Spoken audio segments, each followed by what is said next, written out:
Good morning. Nag-change ako ng arrange dito sa mini kusina ko. Ayan, yung rip dati, ito, dito ko to nilagay. Diyan. Excuse me. Diyan ko siya nilagay. Ngayon, inayos ko. Medyo lumuwag siya. Ayan. Naglan ko lang ng cortina. Yan na siya. Medyo lumuwag ang ano niya dyan banda. Kasi nung dito yung rep, parang ang sikip.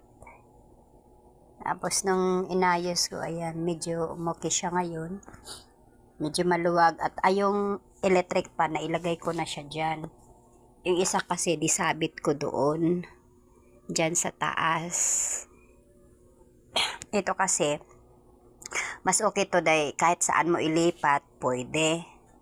Dito banda, para siya ma-accept talaga kung saan kami nakaupo dito banda sa kainan namin. Medyo okay naman tingnan, kaya inayos ko. Yan siya.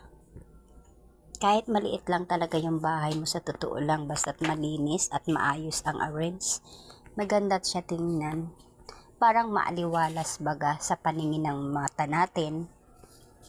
Diba? Yan ang importante, yung CR tsaka kusina, yun ang talagang the best na kailangang malinis para, alam mo naman, dyan naman tayo nagluluto, nag-ano ng mga pagkain. Yan. Ayan guys, update ko lang sa inyo na iniba ko yung arrangement ko dito sa mini kitchen ko. Okay, thank you for watching guys.